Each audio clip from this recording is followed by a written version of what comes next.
बरे केले. लक्ष द्या सगळेजण. धन्य पुंडलिका बहु बरे केले, निदाना निले पंढरी. न करी आळस आली या संसारी, पाहे पा पंढरी भुवैकुंठ. थोडा आवाज याला. न पविजे केल्या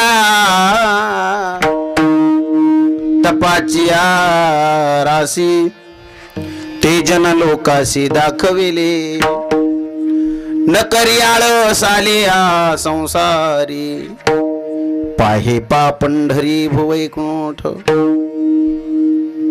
सर्वोत्तम तीर्थ क्षेत्राने देव, शास्त्रांनी हा भाव निवडिला.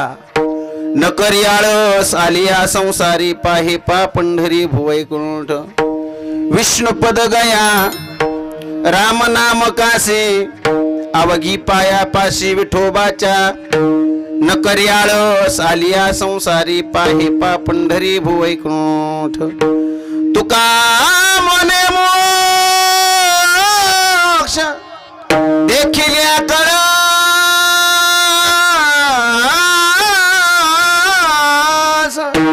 तत्काळ हा ना शंकराचा. न करी आळस आलिया संसारी, पाहे पा पंढरी भुवैकुंठ. समचरण सरोजम सांद्र निलांबुदाभम, जगन निहित पाणी मंडनम मंडनानाम. तरुण तुलसी माला कंधरम कैंजनेत्रम, सदय धवलहासं विठ्ठलं चिंतयामि. घ्यावी घ्यावी माझी सेवा,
काय माझी वाणी मानील संतासी रंजवो चित्तासी आपुलिया. माझी वाणी तुझे वर्णे गुणनाम, ऐसे दे प्रेम काही काळा. जयांचे केले स्मरण होय सकळ विद्येचे अधिकरण. तेची वंदो श्री चरण श्री गुरूंचे ते नमस्कारुणे आता.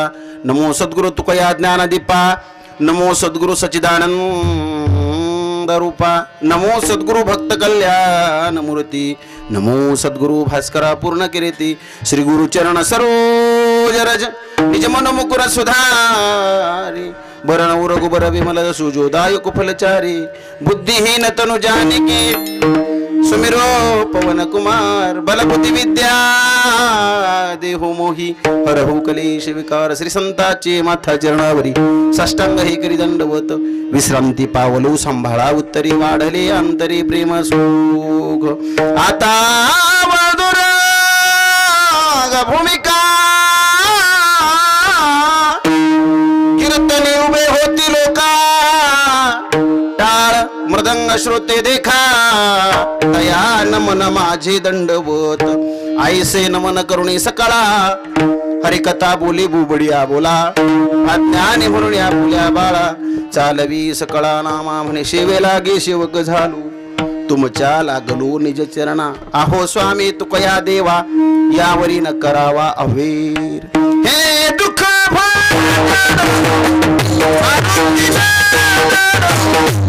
हे दुःख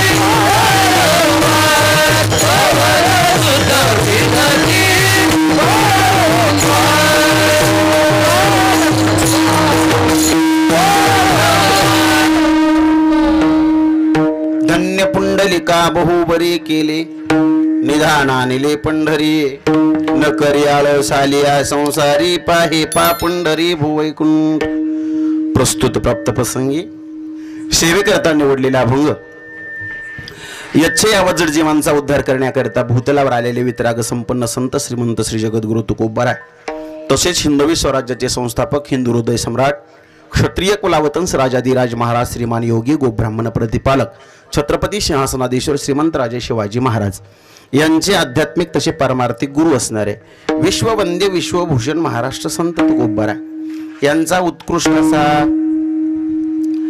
6 चरणांचा काहीसा थोडा अपरिचित असणारा अभंग आज आपण सेवेकरता निवडलेला आहे। या अभंगाद्वारा संतश्रेष्ठ जगद्गुरु तुकोबाराय मनुष्यशास्त्री जीवाच्या जीवनातील आत्यंतिक दुःखाची निवृत्ती आणि परमानंदाची प्राप्ती ज्या प्राप्तव्याने जीवनामध्ये साध्य होते ते साध्य अर्थात तो निधीचा निधान असणारा अखिल गुणा निधान भगवान पंढरीश परमात्मा एका अलौकिक साधनेने जीवनामध्ये प्राप्त झाला।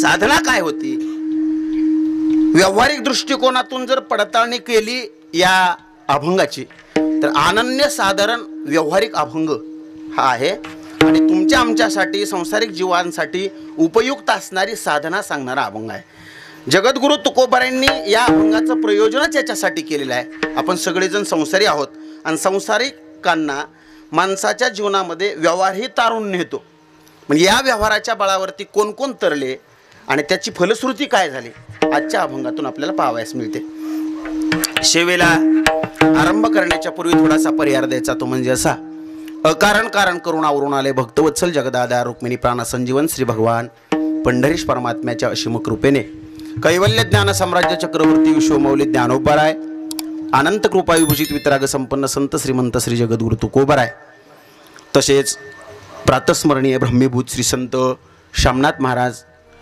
सामनगावकर यांच्या कृपाशीर्वादाने वैकुंठवासी प्रातस्मरणीय श्री गुरुवर्य गोकुळदास महाराजांच्या आशीर्वादाने हरिभक्तीपरायण समर्थ सद्गुरू रामदास काका महाराज आणि गिरीधर बापू महाराज यांच्या आशीर्वादाने आणि हरिभक्तीपरायण श्री गुरु धर्मराज दादा महाराज यांच्या मार्गदर्शनाखाली समस्त ग्रामस्थ मंडळी यांच्या सहकार्याने श्रीराम प्रतिष्ठान आयोजित कैवल्य ज्ञान साम्राज्य चक्रवर्ती विश्वमौली ज्ञानोबारायांच्या संजीवन सोहळ्याच्या निमित्त औचित्य साधून साजरा होत असलेला हा आपला गावातला उत्सव आणि त्यातील ही आजची 5व्या दिवसाची सेवा।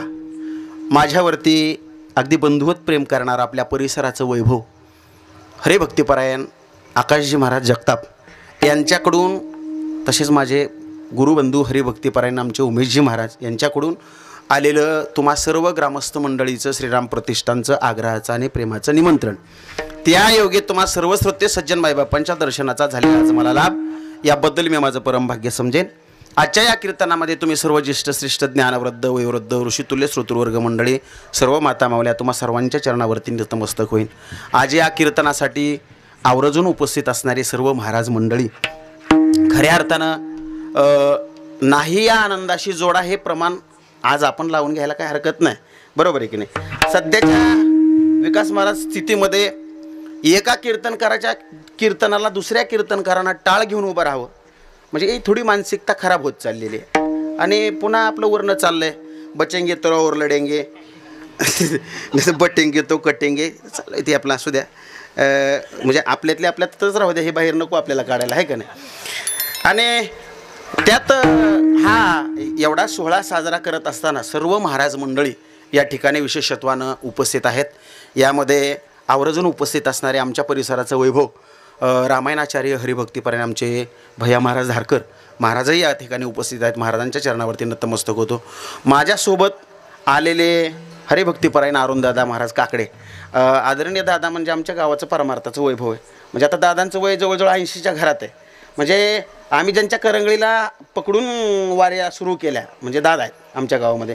आमच्या गावचा परमार्थ श्री गुरु दादासाहेबांच्या फडाची परंपरा आणि दादांच्या माध्यमातून आम्ही सर्वजण काम करतो. दादा आहेत आमचे, आबा थोडं गुडघ्याचा त्रास आहे म्हणून पलीकडे बसलेत. ज्येष्ठ मंडळीत आमच्या गावची, बरं म्हणजे आवर्जून मी का सांगायला लागलो तुम्हाला की गावातल्या लोकांना कीर्तनाला यावं म्हणजे ही खरी श्रीमंती असते. हां, आवर्जून उपस्थित असतात कीर्तनाला. दोघेही आलेत.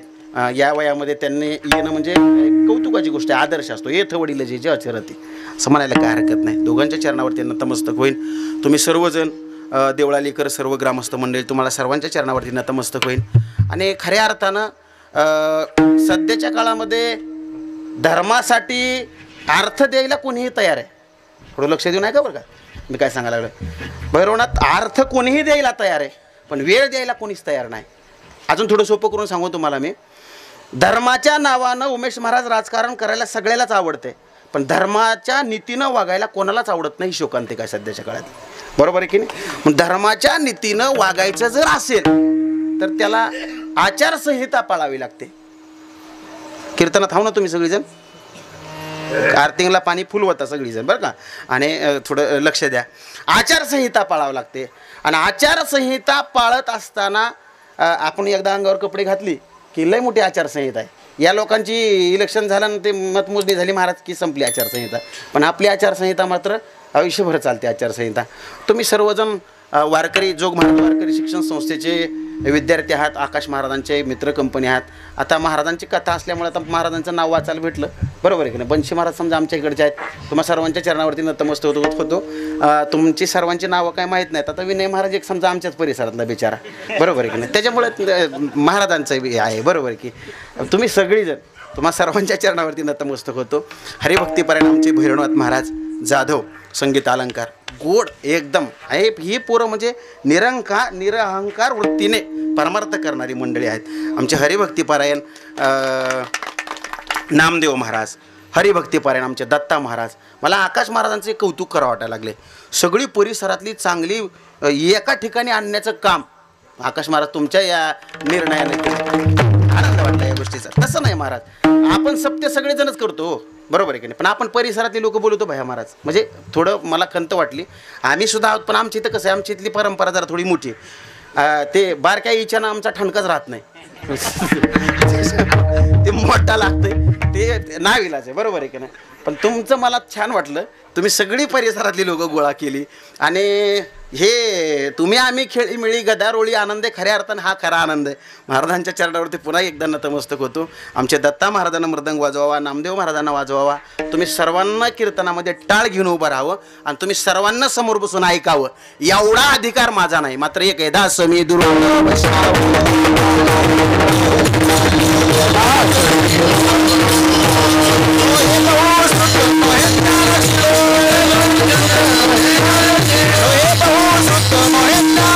Hey,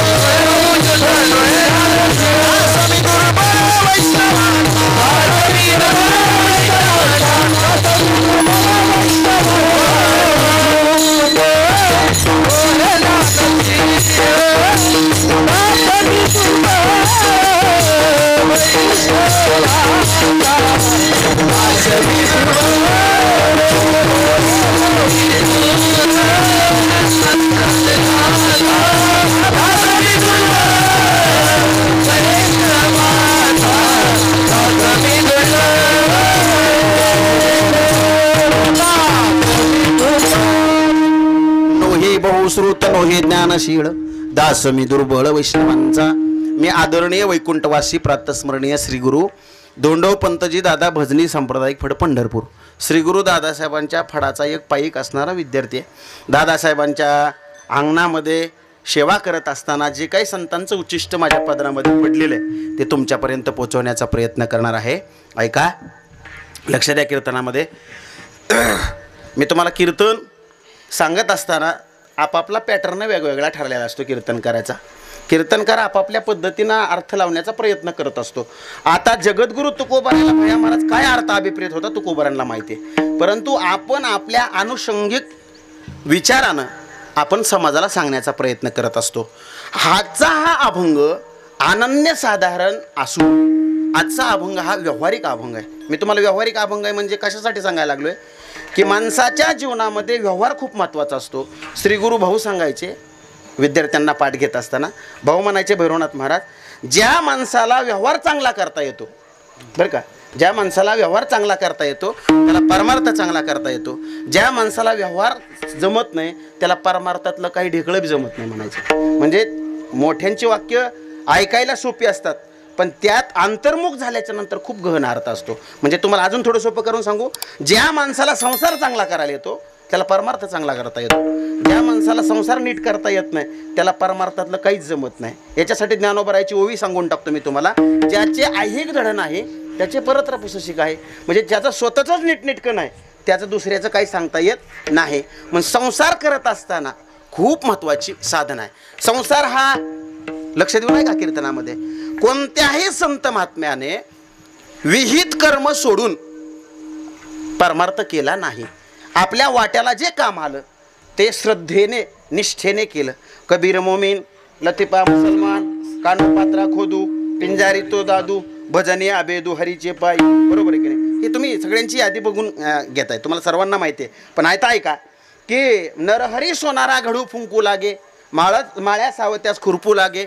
जे जे म्हणून स्वतःच्या वाटणीला आलेलं काम आहे ते संत महात्म्यानं सर्वांना केलं. बरोबर आहे की नाही? पण आपणही आपल्या वाट्याला आलेलं जे काही काम असेल, जगद्गुरु तुकोबराय म्हणतात बरे केले बरे झाले कुणबी केलो. बरोबर आहे की नाही? नसता दंभे असतो मेलो म्हणणे का, म्हणजे कुणब्याच्या कुळामध्ये मला जन्म दिला. म्हणजे जगद्गुरु तुकोबारायला अभिमान वाटला. आपापल्या कुळाचा अभिमान प्रत्येकाला असला पाहिजे. आणि खरं सांगू मी तुम्हाला, हे जरी लोक म्हणत असले उमेश महाराज सध्याच्या काळामध्ये अमुक क्रांतिकारकानं क्रांती केली, धमुक क्रांतिकारकानं क्रांती केली, यानं पुरोगामी विचार सांगितले. खरं सांगू मी तुम्हाला, मी थोडं धाडसानं सांगतोय तुम्हाला, जे संतांचे विचार आहेत हेच खरे पुरोगामी विचार आहेत. जे विचारवंतांना विचार समोर ठेवले त्यांच्याही अगोदर संत महात्म्यांना 400, 500, 1000 वर्षापूर्वी आपल्याला या पुरोगामित्वाचे विचार सांगितले. मग ते सगळे असतील. मग म्हणजे तुम्हाला कशासाठी सांगायला लागलोय, पुढं आपल्याला बोलायचं आहे की ज्या ज्या म्हणून प्रक्रिया संसाराच्या सांगितल्या जगद्गुरु तुकोबाराच्या प्रमाणामध्ये जर सांगायचं झालं, विधीने सेवन विषय त्यागा ते समान. बरोबर की नाही? विधीपूर्वक जर तुमचे विषय सेवन असेल तर ते त्यागाच्या समान असतात. म्हणजे संसारामध्ये असलं तरी परमार्थ होतो. याच्यासाठी मी तुम्हाला अजून एक दृष्टांत सांगतो मी तुम्हाला की जगद्गुरु तुकोबाराय एका ठिकाणी सांगतात, दुडीवरी दुडी गवळणी आपले हे दुडीवरी दुडी चाले मोकळी गुजरी, ध्यान लागो ऐशे हरी तुझे चरणे तैशा परी. म्हणजे दुडीवरी दुडी चाले मोकळी गुजरी. दुडीवरी दुडी म्हणजे काय? आई तुम्ही लक्ष देऊन ऐका कीर्तन, झोपू नका. म्हणजे रोज कीर्तन तुम्हाला प्रत्येकाला वाटते थोडं हसावं. माझ्याकडे बी मला लई मोठा आहे तसा, तुम्हाला झोप नाही येऊ द्यायचं बघा. पण अगोदर जड जायचं रान सगळं घ्यायला लागलोय मी. बरोबर आहे ना? आमचं गाव असता मी काय तुमच्यापेक्षा लई लांबचा नवं. आमच्या इकडे कसं आहे, जरा तुमचं थोडं बर्डी रान आहे ती, आमच्या इकडे थोडी काळ्या बोईची रान आहे ती. दादाला माहिती काय म्हणतात ही वडीलधारी माणसं, जड जायची रान आधी नांगरा र. काय म्हणतात? जड जायची रान आधी नांगरा. उशीर जर केला तर जड जाणारी रान नांगरतच नाही ती, बरोबर आहे की नाही? म्हणून मी काय करायला लागलोय, जड जायचं रान अगोदर नांगरायला लागलोय, उन्हाळ खरड्याचं मागं ठेवतो. हा आता आता समजले ना तुम्हाला? हा आता काय सांगत होतो मी तुम्हाला? कीर्तन तर म्हणा, दुडीवरी दुडी चाले मोकळी गुजरी, ध्यान लागू ऐशे हरी, तुझे चरणी तैशा परी. बरं का, लक्ष द्या. कीर्तनामध्ये जगद्गुरु तुकोबाराय म्हणतात की महिला पाण्याला जायच्या पूर्वीच्या काळामध्ये. आता काय पाण्याला जात नाहीत, पण बाया पहिल्या पाण्याला जात असताना एकट्या दुकट्या जात नसायच्या, दोघी तिघी जणी मिळून पाण्याला जायच्या. आणि पाण्यावरून परत येत असताना एकावर एक 2-3 हांडे ठेवलेले असायचे डोक्यावरती. त्यांना 2-3 हांडे डोक्यावर बायांच्या चुंबळ करून हांडे घ्यायच्या बाया. आणि बाया चालत असताना आता त्या न बोलता गावापर्यंत आल्या, असं कशी शक्य आहे का? बाया न बोलता येऊ शकत नाही. बाया बोलत असताना एकामेकीला गप्पा मारत असताना हात वारे करू करू गप्पा मारतात बाया, असं तसं. त्या टपरीकडली माणसं थोडं दमाने बोजा की राव काका, होय तेवढं ते टपरी पसली. तुमचा कीर्तनात आवाज यायला लागला स्पीकरपेक्षा मोठ्याने.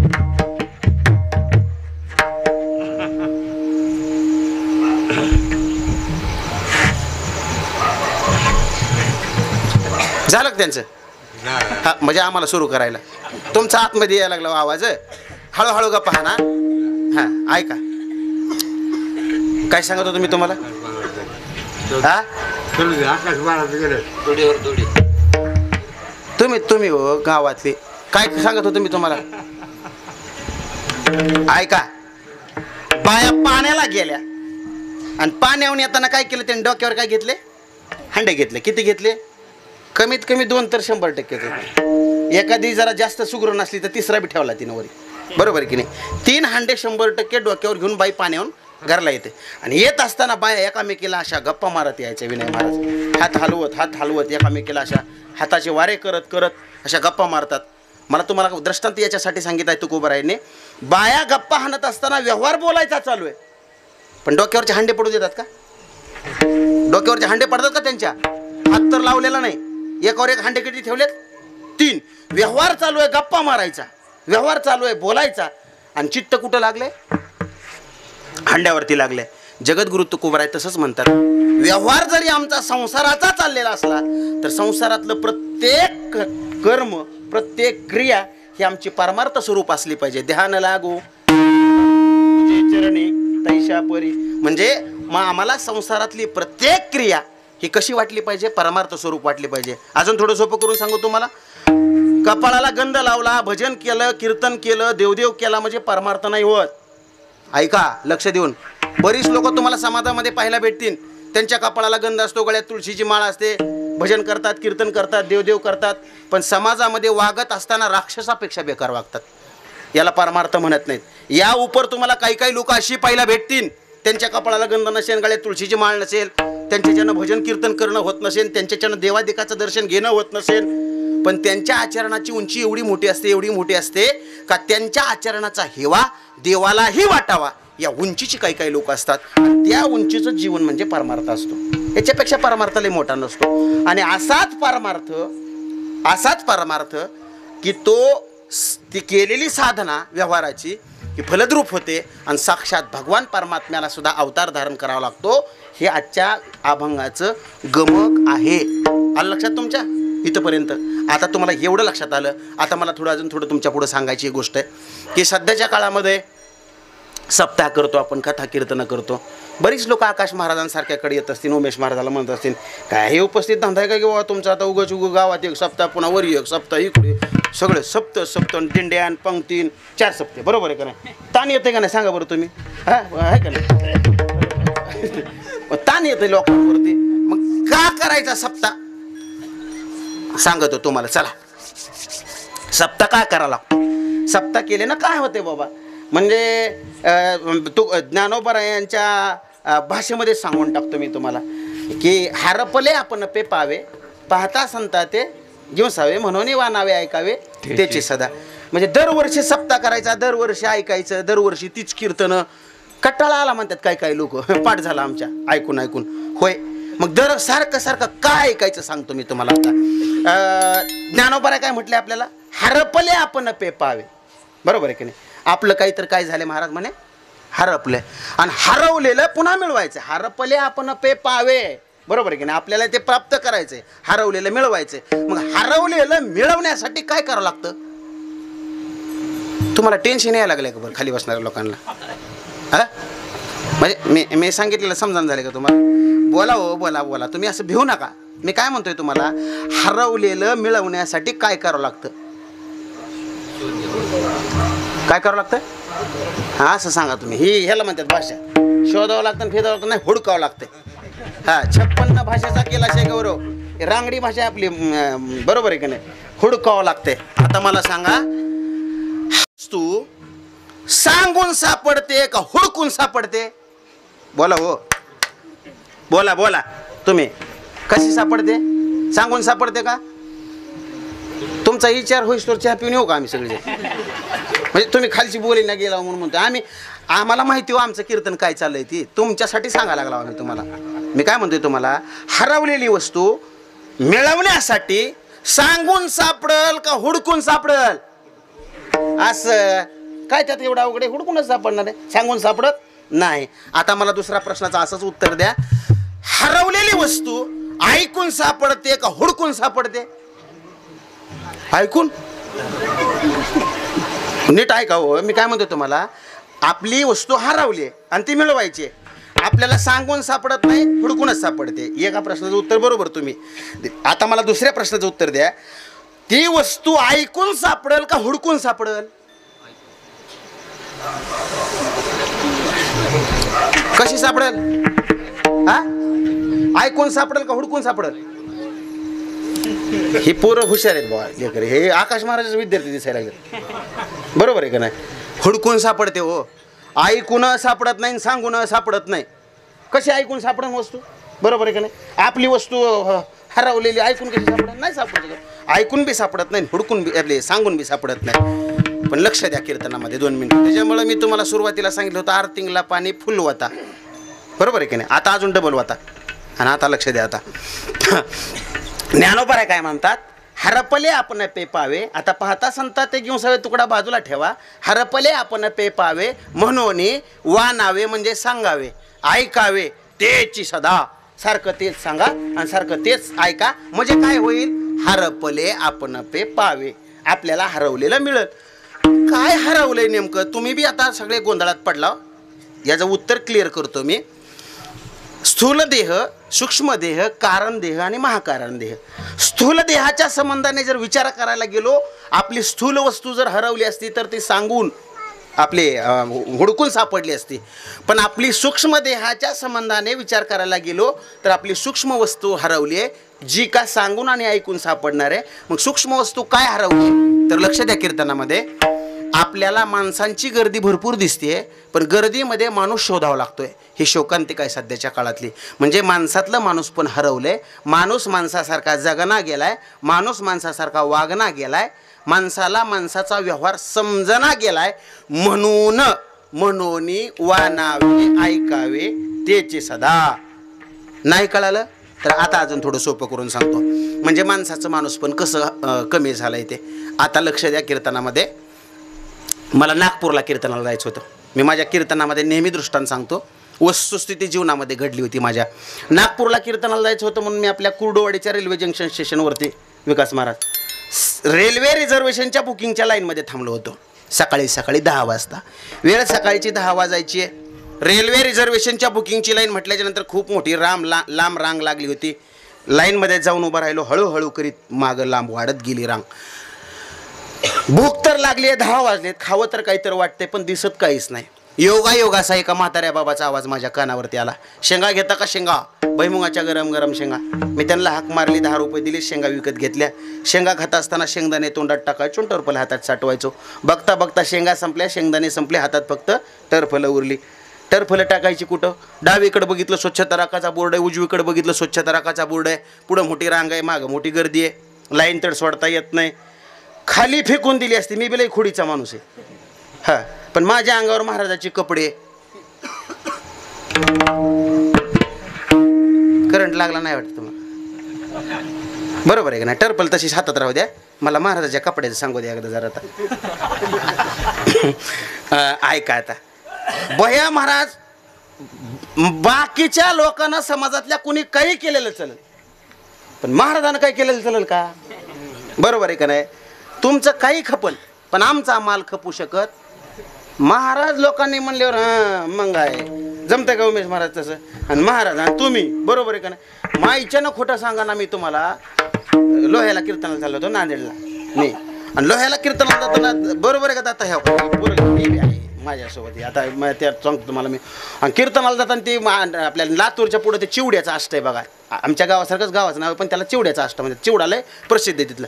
मला गाडीतली पोरं म्हणले 100-150 किलोमीटर झाले म्हणजे जरा इथं थोडं फ्रेश होऊ आपण इथं चिवडा भारी भेटतंय खायला आणि वडापाव बी चांगला भेटतंय म्हणजे जाते का ह्याला तिकडे गर्दीत जायचं गाडी रस्त्याच्या कडेला लावली हा ना म्हणलं इकडं मी वडापावन चिवडा उमेश महाराज आणला काय हाय त्यात एवढं अवघड मी हो का चिवडा 2-3 घास खाल्ले वडा निसता असा इकडं बघा माझ्याकडं असा दातात असा दाबून धरला मी नुसता वडा तोंडात धरलाय तेवढ्या असा ह्या काकाच्या वयाचा माणूस गळ्यात 2 माळा उभा गंध नागपुरी काठाचं उपरणं वारकरी संप्रदायातला लय ओळखू येते ना आपल्याला बरोबर आहे की म्हणलं भजनातला माणूस आहे आणि जिचं राग राग बघायला लागला म्हणता माझ्याकडं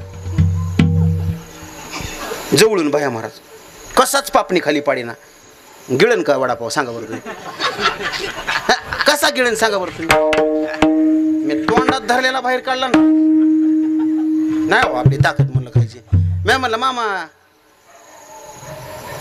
असंच राग राग बघायला घातला मामा जय हरी मामा कसाच बोलला म्हणलं मामा काही चुकलं का म्हणलं आमच्याकडून कसं करते बाया महाराजची माहिती का नुसती मान हलवली ती चुकलं का म्हणल्यावर खाऊ वाटन का तुम्ही सांगा असं माणसानं आंबट तोंड केलं पुढच्या खाऊ वाटन का जमतं का आंबट तोंड केल्यावर त्यांनी म्या म्हणलं मामा सांगा की म्हणलं काय झालं काय ते तर कळू द्या म्हणलं आपली ओळख ना पाळख घेणे ना देण्याचं काही बघाय तर लागलाय राग राग काय चुकलं मला काय म्हणते माहिती का लक्ष देऊन कीर्तन ऐका तुम्ही काय महाराज आहेत काय काय समजायचं काय मी सांगा तुम्ही आता मी माझ्याच अंगाकडे बघितलं असं मला वाटतं काय काष्टा नाही काय झालंय काय बाबा म्हणलं आपल्या अंगावर तर कपडे महाराजाचे आहे ते बरोबर आहे का नाही म्या म्हणलं कसं वाटतंय तुम्हाला म्हणलं महाराज नाही का ते कसं म्हणते माहिती का कपडे महाराज आणि तुम्ही मी म्हणलं झालं काय ते तर सांगा की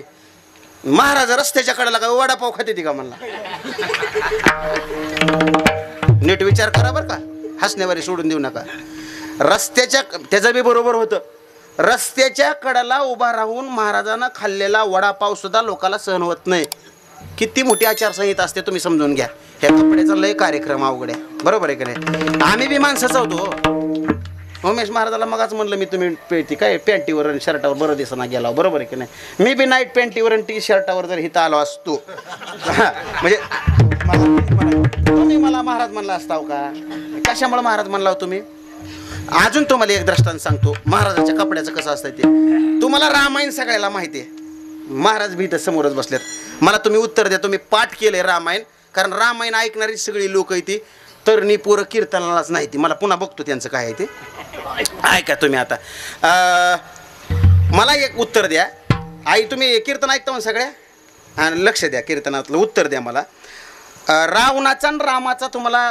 म्हणजे इतिवृत्तांत रामायणात यात काही वेगळं सांगायची गरज नाही रावण सीतेला आणायला गेला होता त्यावेळेला रावण होऊन गेला होता का महाराज होऊन गेला होता लय करंट फुलं गिराव बाया काय होऊन गेला होता हा रावण काय होऊन गेला होता गोसाईन महाराज म्हणजे एकाच जातीची हो ठीक आहे बरोबर सही त्यातल्या त्यात उगा आपल्या अशा पोट जाती पडलेल्या आहेत आमच्या महाराजातल्या हां कुणी पांढऱ्या कपड्यात आहे कुणी भगव्या कपड्यात आहे कुणी लुंगी घालते कुणी काष्टा घालते आहेत पण एकाच जातीची सगळी ऐका लक्ष देऊन कीर्तन ऐका मी तुम्हाला सोपं का सांगायला लागला होती मग रावण होऊन गेला होता का महाराज होऊन गेला होता सीतेला आणायला बोला काय होऊन गेला होता महाराज होऊन बरोबर आहे का नाही मला सांगा ती लक्ष्मण रेषा लक्ष्मणजींनी ओढून दिली होती या रेषेच्या बाहेर अजिबात यायचं नाही म्हणजे नाहीच सीतामातेला सांगितलं होतं का नव्हतं लक्ष्मणजींनी सांगितलं होतं ना मग सीतेने लक्ष्मण रेषा ओलांडण्याचं धाडस कशामुळे केलं काय लिकूर गुणाचं होई बरोबर आहे की नाही कोणामुळे केलं महाराजामुळं, बरोबर आहे ना? बघा, लक्ष देऊन ऐका, कीर्तन नीट ऐका.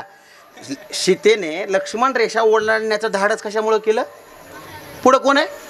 महाराज आहे म्हणून. विश्वास कोणावर ठेवला तिनं? महाराजावर ठेवला, बरोबर आहे का नाही? रावण होऊन जर गेला असता, सीतेने विश्वास ठेवला असता का? नाही. मग कोणावर ठेवला विश्वास तिनं? म्हणून माझी सगळ्या महाराज मंडळीला विनंती गड्या,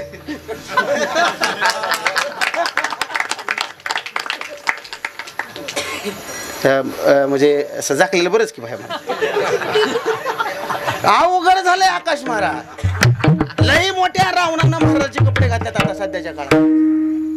अवघड आहे, बरोबर आहे का नाही? चांगलंय, वळकून पारकून कीर्तन ठेवी जा रामकृष्ण हरी.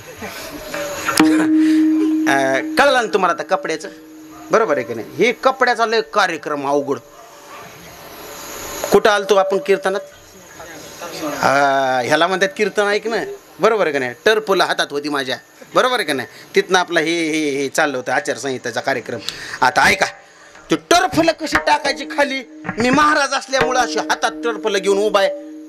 इकडं बघितलं स्वच्छता राखाचा बोर्ड आहे, उजवीकडं स्वच्छता राखाचा बोर्ड आहे, पुढं रांग आहे, महाग गर्दी आहे.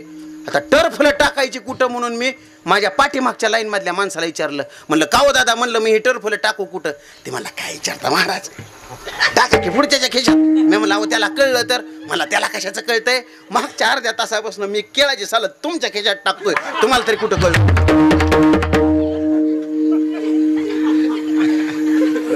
समजायला लागले ना कीर्तन तुम्हाला? हां, आता लक्ष द्या. आता विनोदाचा भाग सोडून द्या, आता दृष्टांताच्या सिद्धांताकडे या. आपली टर्फलं दुसऱ्याच्या खिशात, दुसऱ्याची सालं आपल्या खिशात, अशा सध्याच्या जगाच्या मानसिकतेचा प्रवास चालू पाहिजे. म्हणजे माणूस माणसाला केरापेक्षा जास्त किंमत द्यायला तयार नाही. म्हणून वानावे ऐकावे त्याची सदा. कळलं ना तुम्हाला? सारखं सारखं तेच सांगायचं आणि सारखं सारखं तेच ऐकायचं. अजून नसल समजलं, अजून एक दृष्टांत सांगतो आणि म्हणजे तुमच्या पुढच्या टप्प्यात जातो. मला तुम्ही सांगा, आपल्या इथं पिरणी किती बऱ्या केली जाते? तेव्हा का आता काय मी इंग्रजीतलं विचारायला लागलोय का संस्कृतमधलं विचारायला लागलोय तुम्हाला? किती बऱ्या करतात पिरणी? दोनदा, बरोबर आहे का नाही? हुकून चुकून एखाद्याकडे जरा जास्त बागायत असलं तर 2-4 बाऱ्या पेरावं लागतं, म्हणून तुमच्या 4 सप्त व्हायला लागल्यात, बरोबर आहे का नाही? नियमाने 2 बाद झालं, पण आता हा जरा जास्त बागायत असल्यावर होतंय तसं. डबल कुणी मका पेरितंय, काय जनावरांसाठी ह्याच्यासाठी पेरणी जरा आगाव व्हायला लागली तुमची. आता ऐका, लक्ष देऊन कीर्तन ऐका. मी तुम्हाला तुकोबरायच्या प्रमाणाशिवाय एक बी शब्द सांगेना गेलो बरं का, की मडे झाकून या करीती पेरणी कुणबियाचे वाणी लवला हो. जगद्गुरु तुकोबराय म्हणतात, लाख कामं सोडा पण पेरणी अगोदर करा. पेरणी न करता काही सुद्धा होऊ शकत नाही. मग यंदा रान पेरल्यावर पुढल्या वर्षी पेरावं लागतं का नाही पेरावं लागत? का यंदा पेरलं की पुढच्या वर्षी अजिबात वावराकडे जायचंच नाही? एकदा पेरलं की उभं आयुष्य एका पेरणीवर भागतं का आपलं? यंदा रबीला पेरलं, पुढल्या वर्षी रबीला पेरावं लागतं. यंदा खरीपाला पेरलं, पुढल्या वर्षी खरीपाला पेरावं लागतंय. यंदा कांदा फेकून दिला उमेश महाराज तरी पुढल्या वर्षी लावावंच लागतंय, बरोबर आहे का नाही? हे जमतंय का तसं करून? दरवर्षी पेरावं लागतंय. मग सप्ताह कळालं ना तुम्हाला? हे पुन्हा पुन्हा करावंच लागतंय. आणि आता थोडं सोपं सांगू का तुम्हाला? पेरणी किती दिवस चालती माणसाच्या गावातली पेरणी?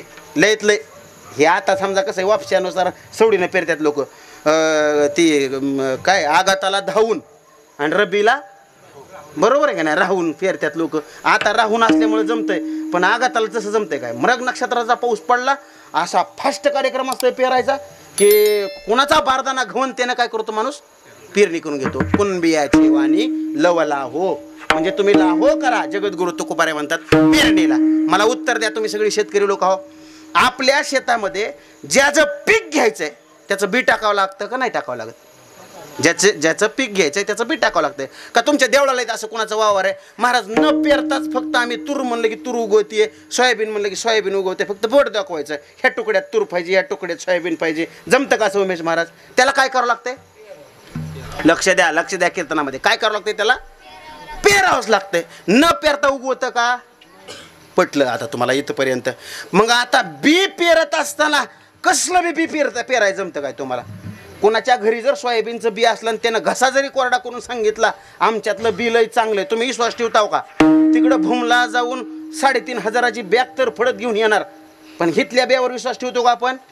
मला तुम्हाला नीट समजून सांगायचंय, का विश्वास ठेवत नाही? बरोबर आहे का नाही? त्याची प्रत चांगली आहे का नाही आपल्याला त्याची गॅरंटी नाही. मग आपल्याला प्रमाण सांगू तुम्हाला, हे बीजा पोटी कळलं ना तुम्हाला? बीज जर शुद्ध असेल त्याचं फळ चांगलं भेटतंय, हा त्याच्या पाठीमागचा भाव आहे आपला. आता तुम्ही कीर्तनात चला पुढं. मग आपण शेतामध्ये बीज टाकलं, शेत पेरलं म्हणजे काम संपलं का? शेत पेरलं म्हणजे काम संपलं का? नाही. जगद्गुरु तुकोबाराय पुढची अवस्था सांगतात, निवडून तण, शेती करावी राखण किंवा जतन, दोन पाठ आहेत. बरोबर आहे की नाही? आपल्या शेताची राखण करावी लागेल, शेत जतन करावे लागेल, शेतातलं तण काढावं लागेल. तण तोडा काढणं इथपर्यंत कळालं ना तुम्हाला? आता थोडं अजून अलीकडे या. घोटाळा असा आहे, एका माणसानं असं सोयाबीन पेरलं वावरात. बरं आता गहू पेरला, गहू बरोबर आहे की नाही? चांगला लोकवनचा कसला घ्यायचा आहे तसला, मुकुटचा माहिकोचा कसला पेरायचा तसला पेरा. गहू पेरला वावरात. ह्यो का गहू असा एवढा असा बोट असं उगवून आलाय, 2-2 कांड. तवर वावरात कुरडू, केना, काँग्रेस असा गुडघ्याच्या मापाला यायला लागला. गहू कितकेला आलाय? बरोबर आहे की नाही? ज्याचं पीक घ्यायचंय त्याचं आपल्याला बी पेरावं लागतंय. बरं अजून थोडं सोपं करून सांगतो मी तुम्हाला. असं कुणाकुणाचं वावर आहे देवळालीत? महाराज आमच्या वावरात कुरडू, केना अजिबात येईना. त्यांना हात वर करा बरं. कुरडू, केना, येळवत, गवत येतं का ना तुमच्या वावरात? का नाही येत? का तुम्ही म्हणता आकाश महाराजाला तेवढं एक काम करा, कदम महाराज अष्ट्यावून कीर्तनाला यायला लागल्यात, त्याला म्हणावा येता येता 10 किलो कुरडूचं बी, 10 किलो काँग्रेसाचं बी, केन्याचं, येळवताचं असं घेऊन या. उद्या परवा दिवशी काला झाला म्हणजे दादाच्या हातानं मुठमुठ आपण सगळ्याला वाटू. आपल्या वावरात गवतच येत नाही, कुणाच्या वावरात येत नाही. येतं का नाही? त्याला कोणी पेरलं होतं का? बरोबर आहे का नाही? पीक घ्यायचं म्हणजे पेरावं लागतं का नाही? मग आता ऐका, एका माणसानं वावरात गहू पेरला आणि गहू केवढ्याला आलाय? असं एवढा 2-2 कांड बोटच आला पाया महाराज. तेवढ्या मापात कुरडून, केन्यानं, काँग्रेसाचं ना असं गुडघ्याचं, टोंगळ्याचं, इतीचं माप लावायला घातलं. आता लक्ष देऊन ऐका कीर्तन. त्या गव्हाकडं बघून त्या काँग्रेसाला आणि कुरडूला उमेश महाराज असा राग यायचा जसा आता तुम्हाला माझ्याकडे बघून यायला लागलाय. भलता राग यायचा. 8 दिवस त्या कुरडून, केन्यानं, त्या काँग्रेसानं बळच दम काढला. 8व्या दिवशी त्या गव्हाला विचारलंच, कुठलाहीस? गहू म्हणला, मला विचारता का कुठला आहे म्हणून? हा म्हणले तुलाच विचारतोय कुठला आहे म्हणून. गहू म्हणला, मी लई लांबचा राव म्हणला, अकोल्याहून आलो म्हणला, पंजाबराव देशमुख कृषी विद्यापीठातून म्हणला, मालकाला तर स्कॉर्पिओ टाकून आणले मला भुंबून आपल्याला. मग आता त्या गव्हानं गप मारावं का? गहू बी माझ्यासारखा आगाव होता. हा, गव्हानं त्या कुरडूला आणि काँग्रेसाला विचारलं, तुम्ही कुठलं आहेत म्हणले. काय सांगायचं भया महाराज, त्या कुरडूची काँग्रेसाची उमेश भावाची तळपायाची आग मस्तकाला गेली की राव. कुरडून काँग्रेस म्हणली, आम्हाला विचारतो का कुठला आहेस म्हणून? आम्ही खानदानी पाटील आहेत म्हणले, वतनदार इथले. हा, पिढ्यानपिढ्या आपल्या हितल्याच आहेत म्हणले. माझा दृष्टांत संपला तुम्हाला सांगायचा. बरोबर आहे की नाही? जगद्गुरु तुकोबारायांनी सुद्धा अंतकरण रूपी शेतीचं गणित हेच सांगितलंय. माणसाच्या अंतकरणामध्ये सद्विचाराची पेरणी करावी लागते. आणि दुष्ट विचार असतात ना, बरोबर, हे अंतकरणात गवतासारखे ऑटोमॅटिक येत असतात, ते उपसून बाहेर फेकावे लागतात. म्हणजे एक लक्षात ठेवा, अंतकरण रूपी शेतीचं गणित सांगत असताना जगद्गुरु तुकोबारायांनी हे सांगितलेलं आपल्या, म्हणजे सांगू तुम्हाला की कामाजी पाटील देहगावीचा, विश्वास नका धरू त्याचा, घात करेल नेमाचा पाडीला फाशी. म्हणजे हे षडविकार जे आहेत ना, अंतकरणामध्ये गवतासारखे ऑटोमॅटिक येत असतात आणि ते उपसून बाहेर फेकायचे असतात. म्हणून निवडून तण, शेती करावी राखण, तसं अंतकरणातले हे जे दोष आहेत ना, याचं आलेलं गवत आहे ना, हे उपसून बाहेर फेकावे लागतं. आणि सद्विचाराची पेरणी करण्यासाठी म्हणून सप्ताह करायचा असतो. आले लक्षात तुमच्या? आता सप्ताह का करायचा असतो? ते दुष्ट विचार म्हणजे नेमके काय, पटकीन तुम्हाला सोपच करून सांगतो, समजून सांगतो. तंबाखू खायला कुठल्याच शाळेत शिकवत नाहीत. दारू प्यायचा क्लास कोणत्याच ट्युशनमध्ये घेत नाहीत.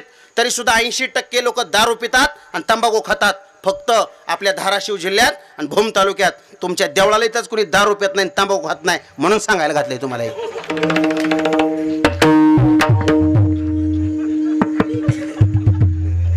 चुकायला लागलं का माझं? एवढी गुणाची लोक तालुक्यात कुठंच नाहीत, म्हणून सांगितलं तुम्हाला मी. बाद झालं की एवढं जवळच्या जवळ संबंध आहे. 500 किलोमीटरवर असतं तर अजून लांबीला असतं. मध्ये आडीवत्यान लोक मला हिथं नाही काय म्हणली तर एवढंच वास करतो आहे की नाही आकाश महाराज. ध्यानात यायला लागले ना तुम्हाला. ह्याच्यासाठी सप्ताह पुन्हा पुन्हा करावं लागतंय. आणि हे बघा अजून खरं सांगू का तुम्हाला, लक्ष द्या बरं का कीर्तनामध्ये ज्याच्याकडे उमेश महाराज बारदाना असते ते आपल्या बारदाण्यानं पिरून घेते बाह्या महाराज, बरोबर आहे की नाही. ज्याच्याकडे बारदाना नसते ती काय करते, लोकाचा भाड्यानं लावित आहे. मग हे सप्ताह म्हणजे बी सद्विचाराची पिरणीच आहे हो, बरोबर आहे की नाही. आणि तुमच्याकडे बारदाना कमी असल्यामुळं आम्ही ही भाड्याने लावलेली बैलच आहेत तुमच्याकडं, बरोबर आहे का. पण भाडं टायमाला द्या बरं का. विठ्ठल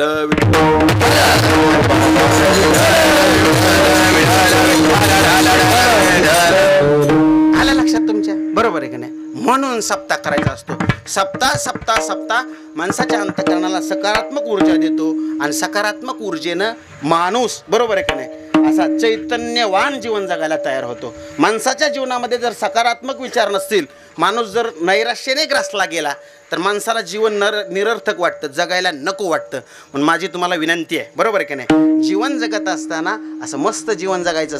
असं मस्त कसं, अजून थोडं सोपं करून सांगतो तुम्हाला. लक्ष द्या कीर्तनामध्ये.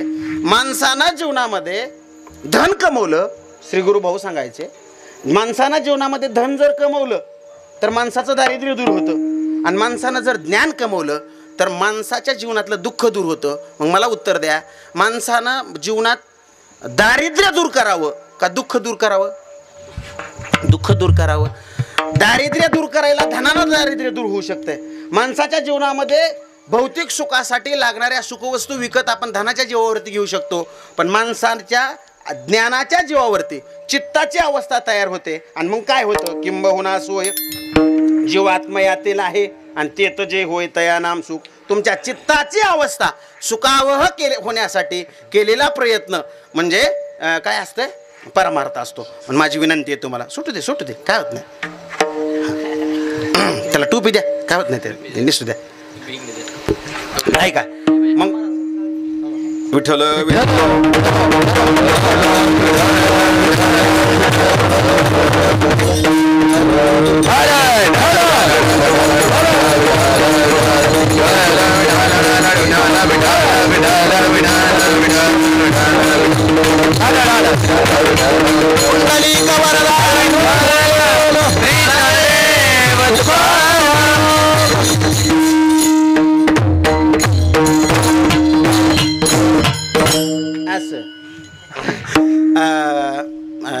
ते कसे फडकरी लोकांना डबल उतरणे झाल्याशिवाय असं बरं वाटत नाही, बरोबर आहे. सवय लागल्यावर तसंच असतं, इलाज नाही त्याला.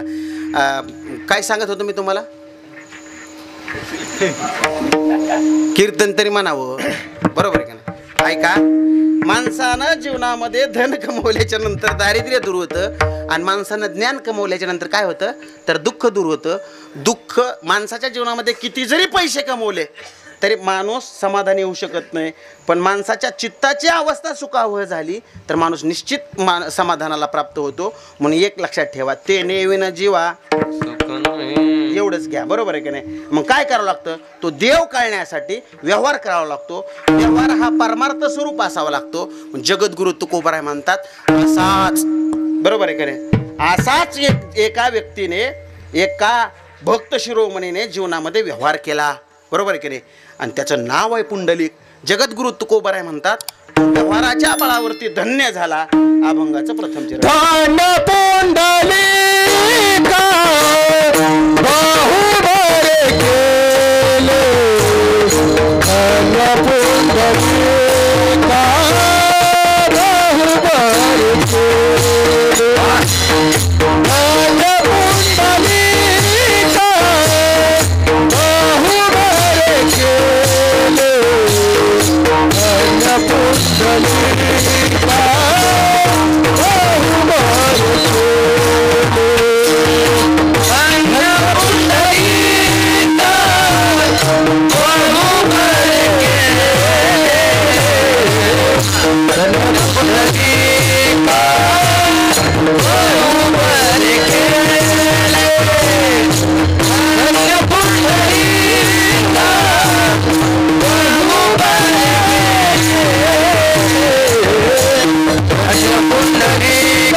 लक्ष द्या कीर्तनामध्ये. जगद्गुरु तुकोबराय म्हणतात धन्य पुंडलिका बहुबरे केले. काय केलं? निधाना निले पंढरीये. ते निधीचं निधान ते पंढरपूरला आणलास. जगद्गुरु तुकोबराय म्हणतात धन्य केलं एक काम. कोणतं? की तो हा विठोबा निधान ज्याचे ब्रह्मादिका ध्यान पाऊले समान विटेवरी शोभती योग्याचे ध्यानी द्याताना तुळशी. तो तू आम्हापाशी मागे पुढे. तो परमात्मा गुणातीत असणारा परमात्मा सगुण साकाराला आला आणि याला रूपाबळे करोनी खळे हरिदाशी. तो भगवान परमात्मा गुणातीत असणारा शून्यातीत असणारा रंग नाही रूप नाही नाही बरण छाया निराकार निर्गुण एक तोही रघुराया. तो परमात्मा गुणातीत शून्यातीत असणारा परमात्मा सुगुण साकाराला आणला. म्हणजे एक लक्षात ठेवा, अव्यक्त ते आकारले रूप आले गुणवंत. तो परमात्मा गुणाला आला. गुणाला विटेवरी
पितांबरधारी सुंदर जो डोळे कान त्याचे ठाई मन पायी राहोही.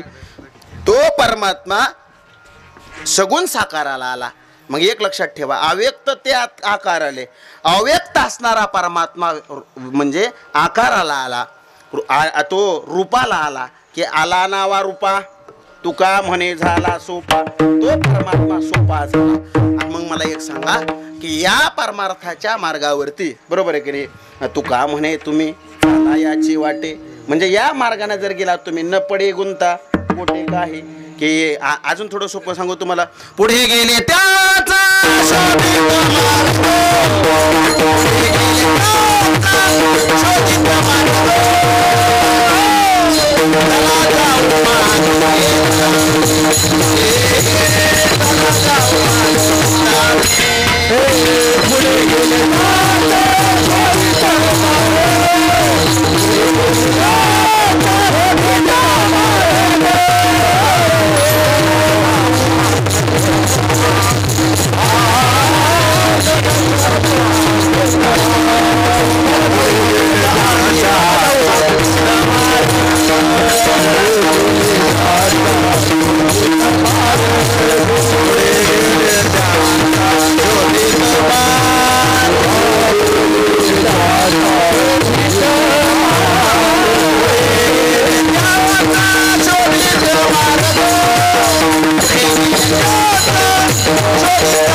बघा.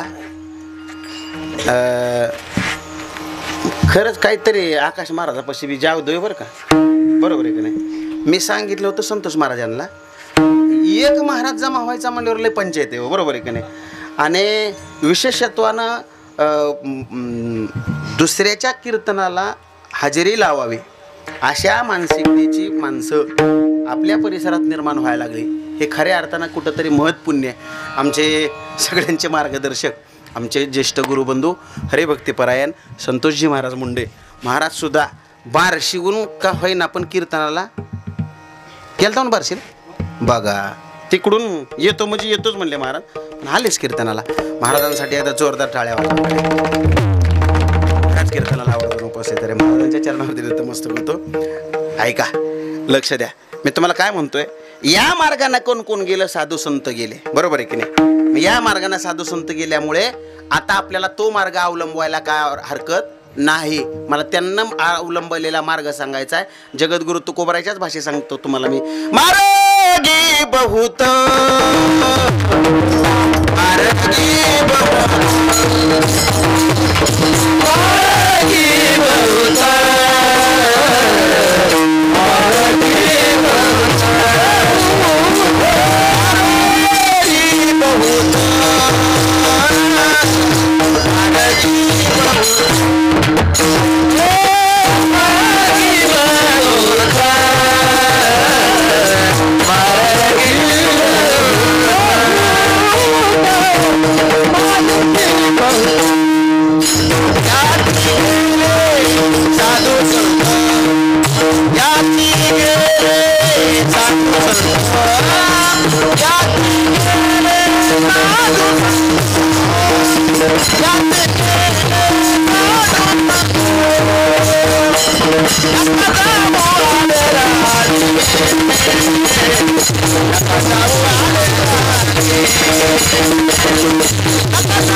Oh,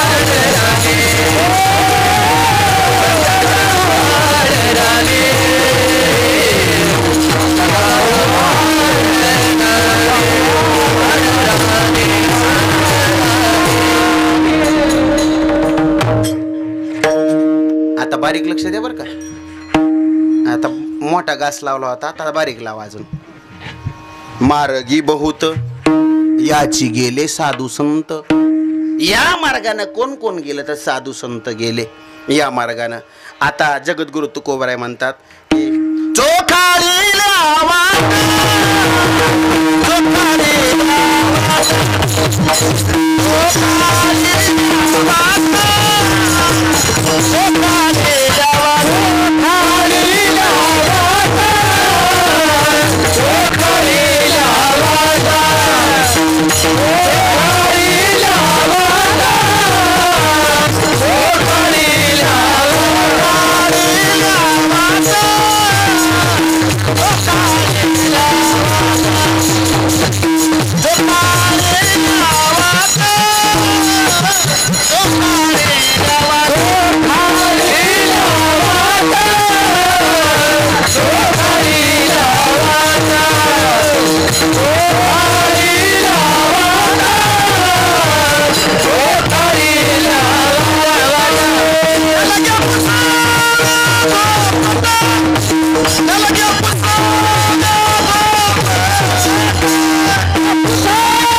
आता लक्ष द्या.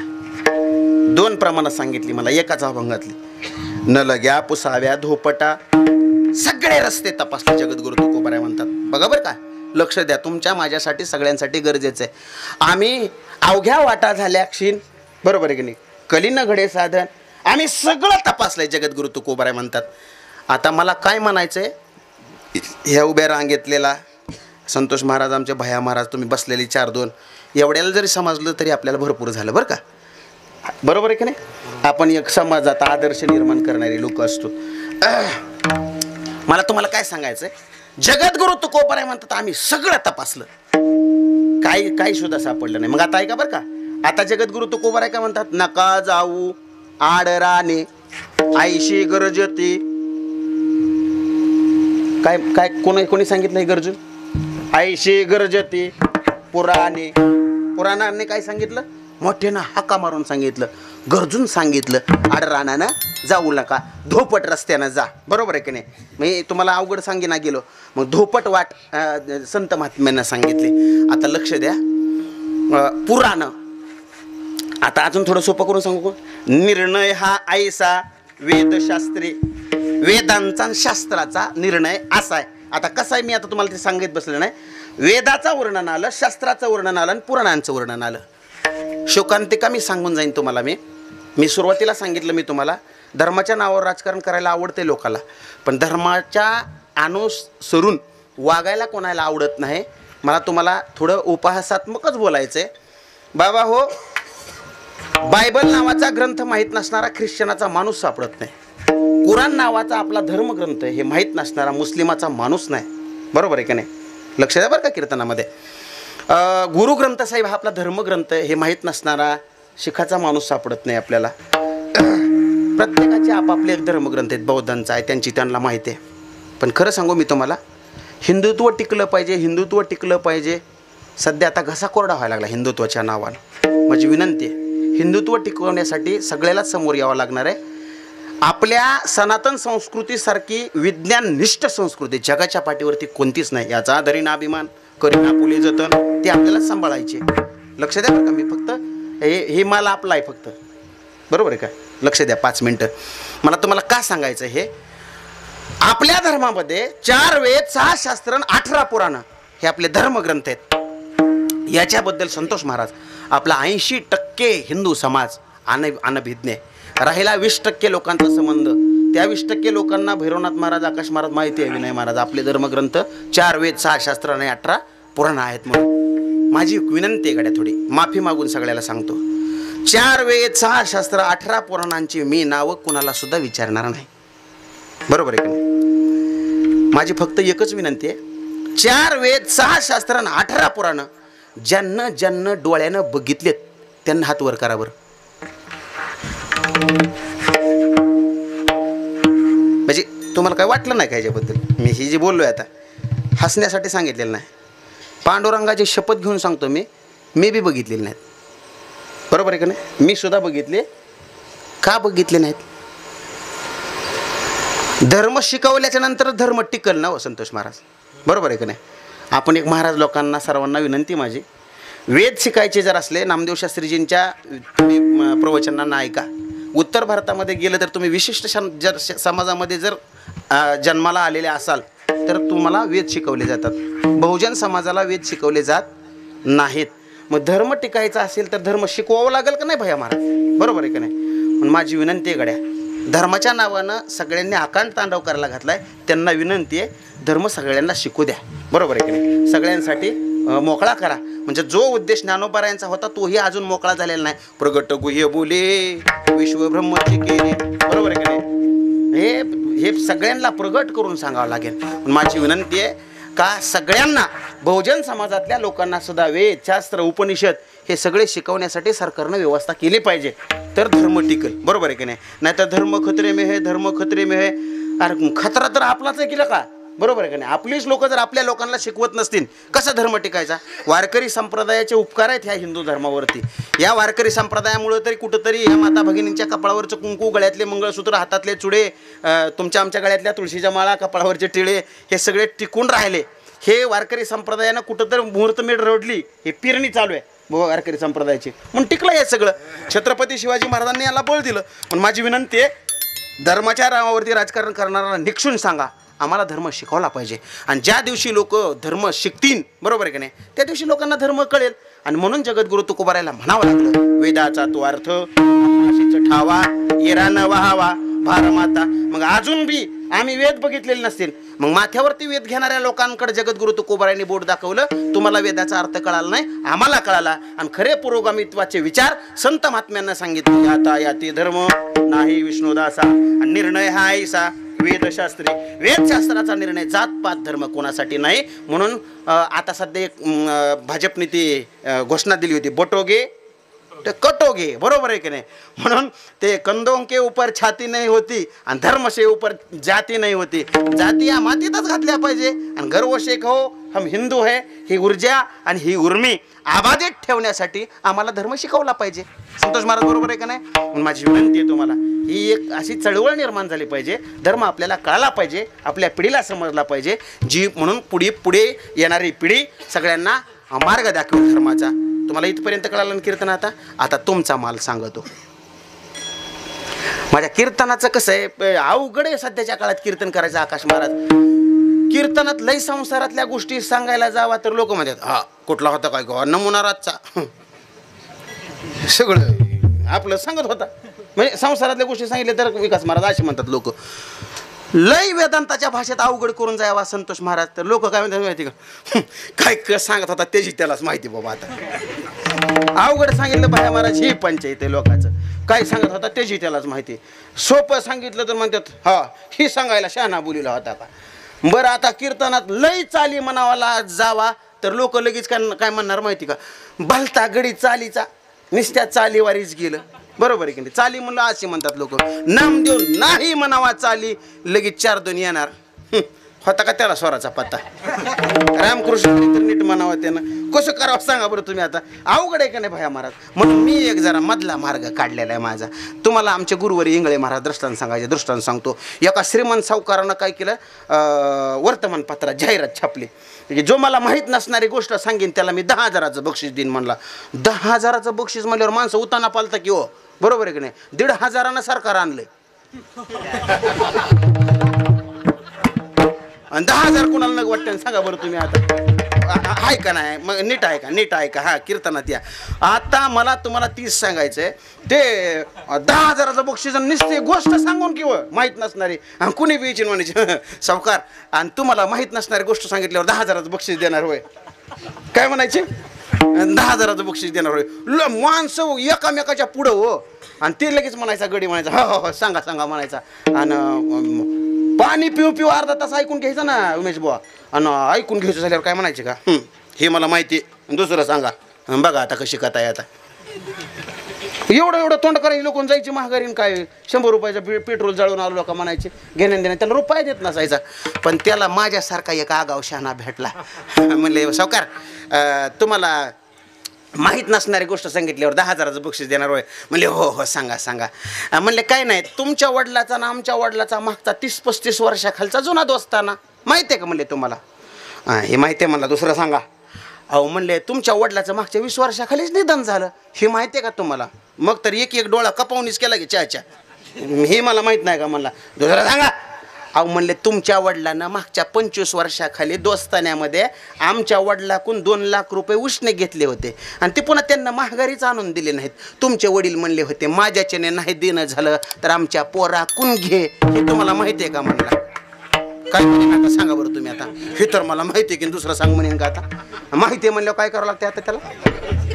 हा 2 लाख द्यावं लागतात. मग आता काय म्हणेन ते? मला माहीत, आणि चल काढ 10,000, बाकीचं काय सांगू नको. माहीत नसणारी गोष्ट सांगितल्यावर 10,000 देणार होता की, बरोबर आहे का नाही? ही ते 10,000 रुपये काढण्यासाठी केलेली युक्ती आहे. हे कीर्तनकाराचा खायचा माल लय मोठा वेगळा आहे. तुमच्यासाठी असं खाली येऊ सांगावं लागतंय, बरोबर आहे की नाही? की एका ठिकाणी महाराजांनी सांगितलं होतं बघा,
लक्ष द्या बरं का कीर्तनामध्ये. अर्भकाचे साठी पंते हाती धरली पाटी, तैशे संत जगी क्रिया करुणी दाविती अंगी. संत महात्म्यांनी खाली युव दृष्टांत दिली सगळ्यांना, बरोबर आहे की नाही. कशासाठी? सर्वसामान्य लोकांना कळावं. बुडते हे जीवन न देखे डोळा, येतो कळवळा नोनिया. म्हणजे एक लक्षात ठेवा, संत महात्म्यांना जगाचं झालेलं कल्याण आवडलं, अधोगती कोणाला आवडली नाही. इतराच्या दुःखानं संत महात्मे दुःखे झाले, इतराच्या सुखानं संत महात्मे सुखी झाले. आणि मग अशा असणाऱ्या संत महात्म्यांना जीवनामध्ये काय केलं? मार्गी बहुत याची गेले साधू संत. कोणच्या? संसाराच्याच मार्गाने गेले. त्यांना कोणी अशा बायका पोरं सोडून दिले नाहीत, अरण्यात ढकलून दिलेले, घरादाराला काडी लावली नाही. तुमच्या आमच्या सारखाच संसार केला त्यांना. आणि संसार करत असताना परमात्मा साध्य केला, जीवनामध्ये प्राप्त केला. की देखिला देखिला माय म्या देवाधी देव बरवा, समाधान जीवा पाहता वाटे गे माये. त्याला बघितल्याच्या नंतर आमच्या जीवाला समाधान वाटलं. असा असणारा परमात्मा, तो निर्गुण निराकार असणारा सगुण साकाराला आणण्याचं काम केलं. धन्य पुंडलिका बरे केले, निधान आणले पंढरी. त्यानं पंढरपूरला निदान आणलं. आता लक्ष द्या 5 मिनिटं कीर्तनामध्ये. मी तुम्हाला डायरेक्ट आता पुढे घेऊन चाललोय. न करी आळस आली या संसारी, पाहे पा पंढरी भुवैकुंठ. आळस न करता पंढरपूरला जावं. आणि पंढरपूरला गेल्याच्या नंतर चंद्रभागे स्नान विधी तो हरिकथा. ते का करायचं मी सांगत नाही, मला फक्त व्यवहार सांगायचा आहे तुम्हाला जीवनातला. जगद्गुरु तुकोबाराय म्हणतात. आता तो प्राप्त कसा झाला, मला 3रं चरण न सांगता मी तुम्हाला 4थ्या चरणात घेऊन चाललोय. तो परमात्मा कसा आहे लक्ष देऊन ऐका. सर्वोत्तम तीर्थ क्षेत्र आणि देव, शास्त्रांनी हा भाव निवडिला. सर्वोत्तम तीर्थ, सकळ तीर्थे मध्यान्ह काळी येते पुंडलिका जवळी. करती आंघोळी वंदिती चरण, तीर्थे तया ठाया येते पुनित व्हावया. पर्व काळ पाया तळी वशे वैष्णवा, के शंकर सांगे ऋषी जवळी. सकळ तीर्थे मध्यान्ह काळी. ते सगळे तीर्थ मध्यान्ह काळाच्या वेळेला कुठे येतात? पुनीत होण्यासाठी पुंडलिकाच्या जवळ येतात. भूतलावरची जेवढी म्हणून तीर्थ आहेत तेवढी कुठे येतात? चंद्रभागेच्या जवळ मध्यान्ह काळाला आंघोळ करण्यासाठी येतात. म्हणून चंद्रभागेच्या स्नानाचं महत्व तर आहेच आहे. पण जगद्गुरु तुकोबाराय म्हणतात की अवघीच तीर्थे चंद्रभागा डोळा देखील या. त्या चंद्रभागेला डोळ्यानं बघितल्याच्या नंतर सगळी तीर्थ घडतात. म्हणजे तुम्हाला फल सांगितलं त्याचं. आता पुढे ऐका. सर्वोत्तम तीर्थ. आता क्षेत्राचा महिमा घ्या. का उठा उठी अभिमान, जायायशे स्थळ कोण, ते या पंढरीस घडे. खळा पाजर रोकडे, खळाच्या हृदयाला पाजर फुटावं. असं जर कुठला महिमान असेल तर पंढरी क्षेत्राचा आहे. जगद्गुरु तुकोबाराय म्हणतात की तुका म्हणे पेठ आणि भूमीवरी हे वैकुंठ. भूमीवरचं वैकुंठ जर काय असेल तर ते पंढरपूर आहे. म्हणून नकरी आळस आलिया संसारी पाहे पा पंढरी भूवैकुंठ. मग आता ऐका. आवघीच पापे जाती दिगंतरा किंवा गेली दिगंतरा, आणि वैकुंठ पंढरी देखील या. पंढरीला बघितल्याच्या नंतर सगळी पाप दूर होतात. असा पंढरी क्षेत्राचा महिमा आहे. आता ऐका. सर्वोत्तम तीर्थ क्षेत्र आणि देव. देव काय आहे की देखिला देखिला मायम्या देवाधी देव बरवा. मी तुम्हाला अगोदर सांगून गेलो ना प्रमाण. देवाचा अधिदेव असणारा बरवा बरवा पांडुरंग, बरोबर आहे की नाही. तो परमात्मा आम्ही बघितला. जगद्गुरु तुकोबाराय म्हणतात समाधान जीवा पाहता वाटे गे माये. म्हणून आता ऐका. का बळया माझा पंढरीराव, जो या देवांचाही देव, सकळ देवांचा अधिदेव असणारा परमात्मा. म्हणून सर्वोत्तम तीर्थक्षेत्र आणि देव, शास्त्रांनी हा भाव निवडिला. माझा भाव नाही, मी तुम्हाला अगोदर सांगून घेतलंय की 6 शास्त्रांना सांगितला हा भाव निवडला. सर्वोत्तम तीर्थ आहे, सर्वोत्तम देव आहे आणि सर्वोत्तम क्षेत्र आहे. शास्त्रांनी हा भाव निवडिला.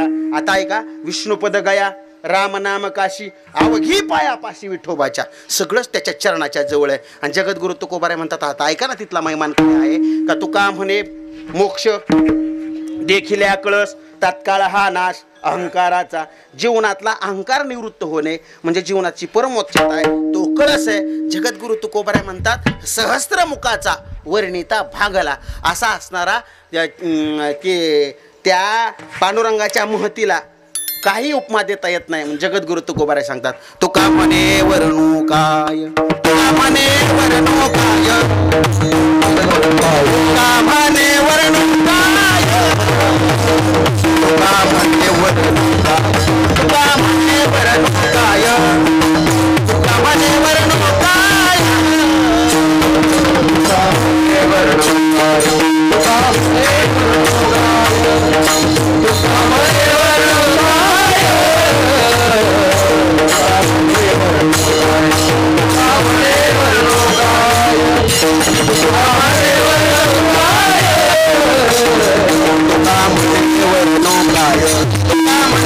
काय, तुका म्हणे वर्णू काय,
तुका म्हणे वर्णू काय, तारक विठोबाचे पाय. असा असणारा परमात्मा कोणत्या साधनेने प्राप्त झाला? लक्ष द्या, मला 5-7 मिनिटात कीर्तन संपवायचंय. ध्यान द्या कीर्तनामध्ये. कोणत्या साधनेने प्राप्त झाला? जगद्गुरु तुकोबाराय म्हणतात, जपतपानुष्ठान विरत कासया करणे, तीर्थव्रत नेम न लगे, वाराणसी मरणे, आसन मुद्रा ज्ञान ध्यान न लगे. चुकलं चुकलं चुकलं, लक्षात येते का? जप तपानुष्ठान व्यर्थ कासया करणे, तीर्थव्रत यमने मन लगे, दैवता धरणे, आसन मुद्रा ज्ञान ध्यान न लगे, वाराणसी मरणे, केशव माधव अच्युत वदता होय पातक हरणे. ओम नमो भगवते राम कृष्ण वासुदेव. बरोबर आहे? जप तप अनुष्ठान ध्यान धारणा प्राणायाम समाधी या गोष्टी नाही केल्या. जगद्गुरु तुकोबाराय म्हणतात, आम्ही काय केलं? संसारातला व्यवहार केला आणि त्या व्यवहाराच्या जीवावरती परमात्मा प्राप्त झाला. मग मला सांगा, त्याला जप केलं नाही, तप केलं नाही, ध्यान केलं नाही, धारणा केलं नाही, योग केलं नाही, प्राणायाम केलं नाही, समाधी अवस्थेला गेलं नाही, मग केलं काय? पुंडलिक. बरोबर आहे की नाही? पुंडलिकासाठी आजोनी तिष्ठत, तुका म्हणे मात धन्य त्याची. तो परमात्मा की वै तो पुंडलिकाच्या भावार्था आणि गोकुळीहुनी झाला येता. तो परमात्मा गोकुळाहून पुंडलिकाच्या भावार्थासाठी आला. मग त्याचा भावार्थ काय होता? त्याच्या जीवनातली सेवा काय होती? त्याने जप तप योग आणि स्थान ध्यान धारणा काही केलं नाही. मग केलं काय? पुंडलिकरायांना देवाला विटेवरती उभं करण्यासाठी काय केलं? कीर्तन कळायला लागले का तुम्हाला? काय केलं? चहा झालाय का मला? हा हाय की राव कीर्तनात तुम्ही काय केलं त्याने? बोला हो म्हटेने सांगा तुम्ही काय केलं त्याने? हा बाया बिचारा तू ह्यांच्यामुळे सरकार आले. तुम्ही मला माहिती आहे गपची बसणार आहेत. आणि सरकार काय येडे का तुम्हाला असंच मुकाट्याने ठेवायला ह्यांना 1,500 रुपये द्यायला? बरोबर आहे का? हा, ही क्रांती करू शकत. कोणाची सेवा केली त्यानं पुंडलिकरायन माय? आई वडिलाची सेवा केली. बरोबर आहे की नाही? त्यांना कोणाची काय जप तप अनुष्ठान ध्यानधारणा काय केली का? आणि आई बापाची सेवा करणं म्हणजे काय परमार्थ होय? सांगा बरं तुम्ही. काय आहे ती? संसार आहे किंवा. बरोबर आहे की नाही? आपल्या बापाच्या चेहऱ्यावरचं हसू कायम असं फुलवत ठेवणं भया महाराज परमार्थ. बरोबर आहे की नाही? आपल्या आईच्या डोळ्याला आपल्यामुळं पाणी न येऊ देणं परमार्थ. बरोबर आहे की? ऐक, तुमच्या लक्षात आलं का? आपल्या आई वडिलाला जो आनंदात ठेवतो तो परमात्मा स्वरूप होतो, तो परमात्म्याला प्राप्त करून घेतो. सांगू का तुम्हाला मी जगद्गुरु तुकोबारायच्या प्रमाणानेशी? जगद्गुरु तुकोबाराय सांगतात, वैकुंठीचा देव आणिला भूतळा, धन्य तो आगळा पुंडलिक. त्या वैकुंठातल्या देवाला भूतळावर आणण्याची किमया कोणी केली? तर मायबापाच्या सेवेने केली. आई लक्ष देऊन कीर्तन ऐका. तुमच्या चरणावरती माझी विनंती आहे, देवाची सेवा करून आईबाप भेटत नाहीत, आई वडिलाची प्राप्ती होत नाही. देवाची सेवा केल्याच्या नंतर आई वडिलाची प्राप्ती होत नाही, पण आई वडिलाची सेवा केल्याच्या नंतर देवाची प्राप्ती होते. हे पुंडलिकरायाचं चरित्र आहे. ते आपल्या घरला घेऊन जा आणि आपल्या लेकरांना शिकवा. ही माझी विनंती आहे तुमच्या चरणावरती. एक लक्षात ठेवा. अजून महत्त्वाची गोष्ट सांगायची मी तुम्हाला. देवाच्या सेवेनं आई वडिलाच्या सेवेने देवाची प्राप्ती झाली. ही तुम्हाला किमया कळाली ना? जगद्गुरु तुकोबाराय म्हणतात, वैकुंठीचा देव आणिला भूतळा, धन्य तो आगळा पुंडलिक. लक्ष द्या कीर्तनामध्ये. धारिष्ठ धैर्याचा, वरिष्ठ भक्तांचा, पवित्र पुण्याचा, एकनिष्ठ.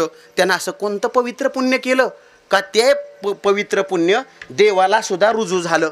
कळालं का तुम्हाला माझी भाषा? देवाला ते मान्य झालं ते पवित्र पुण्य त्याचं. परोपकार पुण्य, परपीडा पाप. बरोबर आहे की नाही? त्यानं असं पुण्य कोणतं केलं? लक्ष देऊन ऐका. जगद्गुरु तुकोबाराय म्हणतात, पितृसेवा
सांगायला लागलो मी तुम्हाला. पितृसेवा पुण्य, लाधला निधान, ब्रह्म सनातन अंग संगे.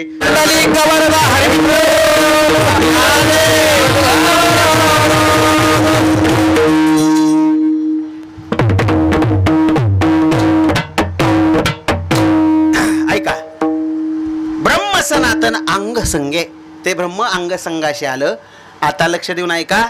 तुकोबाराय सांगतात, धन्य त्याची शक्ती, भक्तीची हे ख्याती, आणि तुका म्हणे मुक्ती पाहिलोळे. डबल सांगतो मी तुम्हाला. इंजनाचा आवाज यायला लागला, त्या इंजनाच्या आवाजाकडे लक्ष देऊ नका, माझ्या प्रमाणाकडे लक्ष द्या. हे तुम्हाला घरी घेऊन जायचंय, ध्यानात ठेवायचंय. कीर्तन ऐकायचं आपलं उठून जायचं, असं करायचं नाही. बरोबर आहे की नाही? काहीतरी पदरात घेऊन जा. एवढं म्हणजे लय अवघड सांगी ना तुम्हाला. मग आता लक्ष द्या कीर्तनामध्ये. धन्य त्याची शक्ती, भक्तीची हे ख्याती, तुका म्हणे मुक्ती पाहिलोळे. कोणाची शक्ती धन्य, कोणाची ख्याती धन्य झाली, कोणाची शक्ती धन्य झाली? तर लक्ष द्या. धन्य त्याची शक्ती, त्याची शक्ती धन्य कोणाची आहे? मायबापाच्या सेवेची शक्ती धन्य आहे. आणि धन्य त्याची शक्ती भक्ती धन्य त्याची शक्ती भक्तीची हे ख्याती. त्याच्या भक्तीची ख्याती कोणत्या? मायबापाच्या. आणि त्याच्या बळावर काय झालं तर लक्ष द्या, तुका म्हणे मुक्ती पायी त्याच्या चरणावरती समीपता सलोकता सायुज्यता स्वरूपता ज्या शास्त्रानं 4 सांगितलेल्या मुक्ती आहेत ना, त्या कोणाच्या चरणावरती लोळून घेतात? जो आई बापाची सेवा ईश्वर स्वरूप समजून करतो त्याच्या. मी तुम्हाला अगोदर सांगितलं ना, परमार्थ म्हणजे काय? कपाळाला गंध लावला, गळ्यात तुळशीची माळ घातली, भजन कीर्तन केलं म्हणजे परमार्थ होत नाही. मी तुम्हाला व्यवहार सांगायला लागलोय. हे पण महत्त्वाचे आहेत या गोष्टी बरं का. हे यालाच परमार्थ धर्म म्हणायचं. आता लक्ष द्या, त्याची ख्याती धन्य आहे, त्याची शक्ती धन्य आहे आणि त्याच्या चरणावरती मुक्ती लोळण घालायला लागली. कोणाच्या? ज्यानं आईबापाची सेवा ईश्वर स्वरूप समजून केली त्याच्या. आता ऐका, अष्टमहासिद्धी ओळंगतेद्वारे नवजता दुरिध वडिता, हेही प्रमाणितच लावून घ्या. जेवढ्या शास्त्रानं सिद्धी सांगितल्या त्या सगळ्या सिद्धी काय करतात? त्याच्या दारात अशा हात जोडून उभे राहतात. आणि त्यानंच म्हणावं की तुका म्हणे आपले हे मोक्षा माघरी का मारी ये दाशी आणि होय सांगवायशी तुका म्हणे ते मोक्ष आमच्या दारात हात राहिले. मग सगळे मोक्ष सगळे आता बंद करायचं का ते? संतोष महाराज आपल्याच घेऊन नंबर 1 राव गडी. ऐका, सगळे मोक्ष सगळ्या मुक्ती कोणाच्या दारात उभा राहिल्या? कोणाच्या दारात उभा राहिल्या? ज्यानं आईबापाची सेवा ईश्वर स्वरूप समजून केली त्याच्या. आणि मग जगद्गुरु तुकोबराय म्हणतात, जीवनामध्ये दुसरं तिसरं काही करायची गरज नाही. पहिली पायरी बरोबर आहे की नाही? अगोदर आपल्याला व्यवहार करावा, आपले नातेसंबंध कळावे. धर्म म्हणजे काय? पोरांनो ऐका, ज्ञानोबरायाची एक ओवी सांगतो. धर्माची व्याख्या सांगत असताना माऊली सांगतात संतोष महाराज, पतिपुत्रा त्या लिंगी एकची तरुणांगी परिपुत्रालिंगनाचे भावे नरगी काम. एक तरुण स्त्री असते, पतीलाही आलिंगन देते, पुत्रालाही आलिंगन देते. पतीला आलिंगन देण्यातला भाव वेगळा, पुत्राला आलिंगन देण्यातला भाव वेगळा. नजरेने दिसणारी स्त्री ही स्त्रीच असते, अंतकरणातल्या भावनेने ते आपल्याला जन्मदाती माता दिसते. नजरेने दिसणारी स्त्री ही स्त्रीच असते, अंतकरणातल्या भावनेने आपल्याला आपली बहीण दिसते, अंतकरणातल्याच भावनेने आपली पत्नी दिसते आणि अंतकरणातल्याच भावनेने आपल्याला मुलगी दिसते. माणसानं स्वतःच्या पत्नीबरोबर काय व्यवहार करावा, आईबरोबर काय व्यवहार करावा, मुलीबरोबर काय व्यवहार करावा आणि आपल्या बहिणीबरोबर काय व्यवहार करावा, ही जिथं माणसाच्या वागण्याची आचारसंहिता ठरली जाते तर या नाम धर्माची ठेवीती. याच्यापेक्षा धर्माची व्याख्या काही मोठी नाही. आणि हे टिकवण्यासाठीच धर्मसंस्थापनार्थाय संभवामी युगे युगे, या नात्याचा बंध जो कोणी तोडेल त्याच्यासाठी मग घेऊन या चक्रगदा आणि हाची धंदा करीतो. त्याला मात्र त्या धंदा केल्याशिवाय राहावं लागत नाही. मग त्या दुष्टाचं निर्दळन करावं लागतं. मी तुम्हाला अगोदर सांगितलं ना, ज्याला मातेतला आणि सीतेतला फरक कळाला नाही त्याला रावण म्हणतात. म्हणून अजून बी रावण काही मेलेला नाही. रावणाचं दहन त्याच्यासाठीच केलं जातं प्रतिकात्मक. माझी विनंती आहे तुम्हाला, ज्यानं मायबापाची सेवा केली, जगद्गुरु तुकोबाराय म्हणतात त्याच्या चरणात मुक्ती लोळण घालते. म्हणून एक लक्षात ठेवायचं, मायबापाची सेवा केल्याच्या नंतर आई वडिलाची प्राप्ती होते. आणि त्यानं काय केलं, मग या सेवेच्या बळावरती पांडुरंग परमात्म्याला विटेवरती आणून उभा राहिलं. कुंडलिकासाठी अजूनही तिष्ठ किंवा युगे झाली 28 काळ अजून का न म्हणशी बैस, तो पांडुरंग परमात्मा तसाच्या तसा तुमच्या आमच्यासाठी कटेवरती कर ठेवून विटेवरती उभा राहिला. आणि तो कुणामुळं तर पुंडलिकरायाच्या मायबापाच्या सेवेमुळं. आणि मग तो आदर्श घेण्यासाठी बरं का भैरवनाथ महाराज, तो आदर्श घेण्यासाठी मन पंढरपूरला जायचं. दुसरं न करी आळस, न करी आळस.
आल्याच्या नंतर खूप आनंद वाटला. तुमचं करावं तेवढं कौतुक द्यावे तेवढे धन्यवाद थोडेच आहेत. खंत एका गोष्टीची वाटली. आता ते आकाश महाराजाची चूक नाही बिचारायची. कीर्तनाला प्रौढांची संख्या महिलांची संख्या बऱ्यापैकी आहे, चांगली आहे. आपल्या परिसराच्या मनाने छानच आहे, मनाला काय हरकत नाही. आता संतोष महाराजाचा बी सप्ताह असते. महाराजांच्या गावात गर्दी चांगली असते, कारण भगवान बाबांवरती नितांत प्रेम करणारी मंडळी वंजारी समाजाची असते. बाबाच्या श्रद्धेपायी येतात. आपली लोकं लय कुटगी, नाव घ्यायचं नाही. कोणावर श्रद्धा आहे त्यांची त्यांनाच माहिती. आई बापावर नाही आणि संतांवर कधी ठेवायचे ते आपले. म्हणून तुम्हाला ही तुका म्हणे मेलो सांगता सांगता बया महाराज, बरोबर आहे का नाही. हे मरून गेली सांगून सांगून आपल्याला काही फरक पडला नाही. एक पाहत असा एकाचे दयने सावध त्या गुणे कार्य ना व्हा. माझी विनंती आहे तुम्हाला जर वाटत असेल आपल्या पोरानं आपला अपमान 4 लोकात व्हावा असं वागलं नाही पाहिजे, आणि आपल्या पोरीनं 4 लोकात शर्मेने मान आपल्या बापाला खाली घालायला लावेल असं नाही वागलं पाहिजे. असं जर वाटत असेल, लेकरं धर्मसंस्कारी झाली पाहिजेत, लेकरांवरती चांगले संस्कारच घालले पाहिजेत. म्हणून माझी विनंती आहे तुम्हाला, कीर्तनाच्या मंडपामध्ये तरणा भाग्यवंत नटे हरी कीर्तनात म्हणण्याचा उद्देश तोच होता. नुसतं शिवाजी महाराजाचा फोटो छातीवर लावला, पाठीवर लावला, पोटावर लावला म्हणजे शिवाजी महाराजाचा अनुयायी नाही होत. कपाळावर चंद्राची कोर लावली, वारकाच्या वस्तारे मुंडेपर्यंत दाड्या कोरल्या म्हणजे शिवाजी महाराज होते वय, बरोबर आहे की नाही. नीट लक्ष देऊन ऐका. जगद्गुरु तुकोबारायचं कीर्तन मांडी न मोडता 2 तास जो तरुण ऐकत होता त्याचं नाव आहे छत्रपती शिवाजी महाराज. माझी तरुणांना विनंती आहे, बरोबर आहे की नाही. कीर्तनाच्या मंडपामध्ये तुम्हाला जर तुम्ही शिवरायांचे जर अनुयायी असाल तर तुम्ही कीर्तनाला आले पाहिजे. कीर्तन परंपरा शिवरायांची आहे म्हणून जतन केली पाहिजे. आणि जर तुम्हाला कीर्तनाला यायला आवडत नसेल तर तुम्ही शिवाजी महाराजांच्या विचाराच्या लायकीचे नाहीत असं मी तुम्हाला निक्षून सांगतोय, बरोबर आहे. म्हणून कीर्तन ही परंपरा, कीर्तन होई अंग हरिरूप ब्रह्मीभूत काया होतसे कीर्तनी भाग्य तरी ऋणे देवायचा. कीर्तनाचा महिमा आहे हा. समाधीचे सुख सांडा उवाळूने आयसा या कीर्तनी ब्रह्मरस. म्हणून ही परंपरा टिकून ठेवण्यासाठी सगळ्या श्रीराम प्रतिष्ठानच्या तरुणांना विनंती आहे, दररोज कीर्तनाला येत जा. माझी अजून एक विनंती आहे तुम्हाला, तुमच्या गावात मुसलमानाची लोक आहेत का? मुसलमानाची हो आहेत ना. तुम्ही त्यांचा एक आदर्श घेत जा की राव.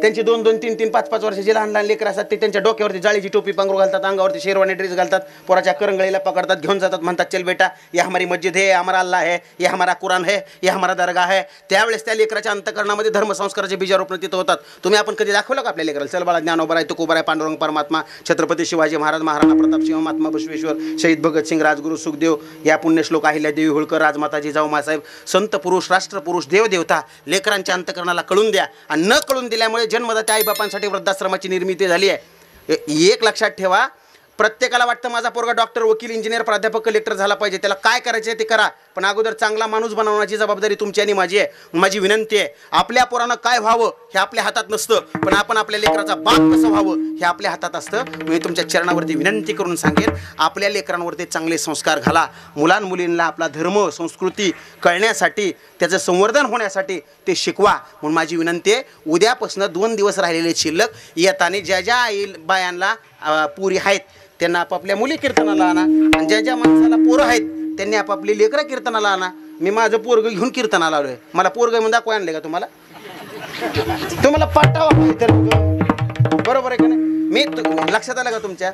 मग तुमचं काय पेरायचं ठरलंय मग नेमकं, बरोबर आहे का नाही? ते आधी नीट ठरवा, हां मग जमतंय बघा. तुम्हाला जे पेरणार आहात ती उगवल्याशिवाय राहणार नाही. माझी विनंती आहे, उद्यापासून ज्यांना लेकर आहेत त्यांनी गड्यांनी पोरं आणा, बायांनी पुरी आणा. ज्यांना नाहीत त्यांनी घेण्यानं देण्याची लोकांची घुसकून आणू नका,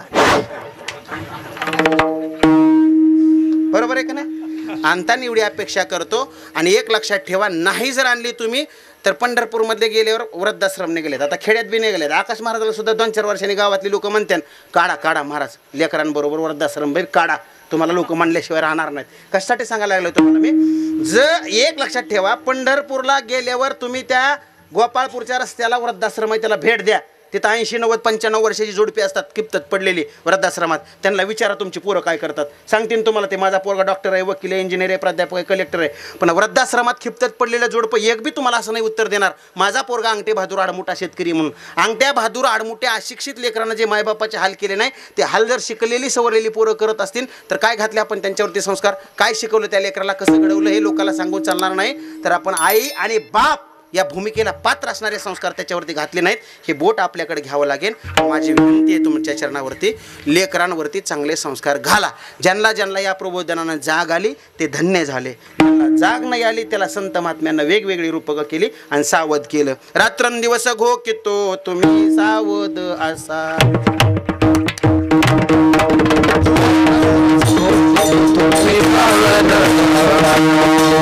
नगरीचा मानाची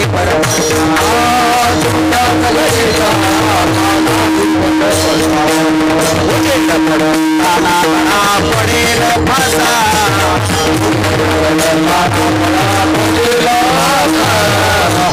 पडताना पडेल फासा.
मल्हारी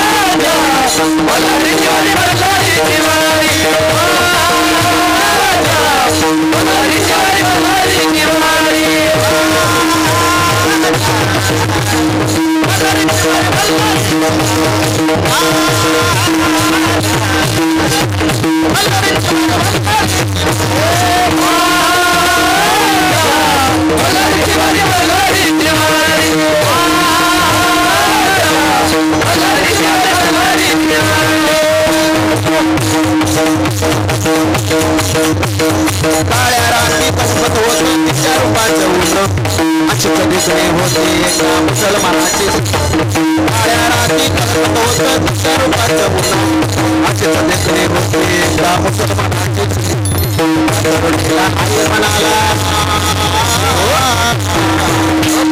त्या तरुणीला आई म्हणाला राजा